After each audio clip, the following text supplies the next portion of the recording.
नमस्कार, news for nation देख रहे हैं आप। मैं हूं आपके साथ धीरज सिंह।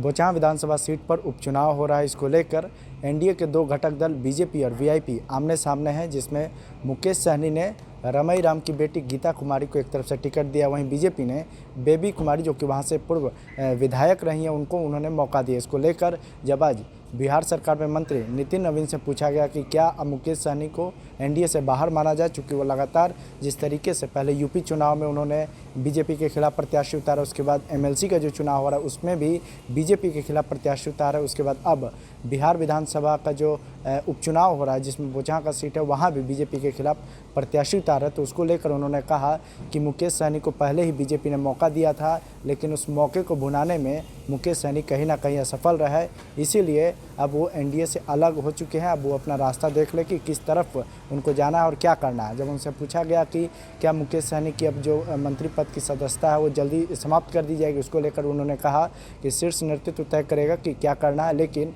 पार्टी के जो अनेक नेता है, जो मंत्री है, जो संगठन के लोग हैं, उनका साफ तौर पर कहना है कि मुकेश सहनी अब एनडीए का हिस्सा नहीं है। क्या कुछ कह रहे हैं बिहार सरकार में मंत्री नितिन नवीन, छोड़ जाते हैं आप उनके। सर, बोचाहा सीट पे जिस तरीके से फाइट हो रही है, क्या इससे साफ देखा जाए कि मुकेश सहनी अब एनडीए से बाहर हो चुके हैं? देखिए, भारतीय जनता पार्टी ने उनको उस समय मौका दिया था, लेकिन आज पूरी तरह से भारतीय जनता पार्टी उस सीट पर अपनी तैयारी कर चुकी है। हम लोगों ने अपने प्रत्याशी की भी घोषणा कर दी है, जो पार्टी के हमारी महामंत्री हैं। पूर्व में उसी क्षेत्र से हमारी विधायिका भी रही थी, तो उस समय हम लोगों ने कहीं ना कहीं कई परिस्थितियों बस वो सीटें छोड़ी थी। लेकिन आज हम लोग को लगता है कि वो सीटें हम लड़ सकते हैं और जीत सकते हैं।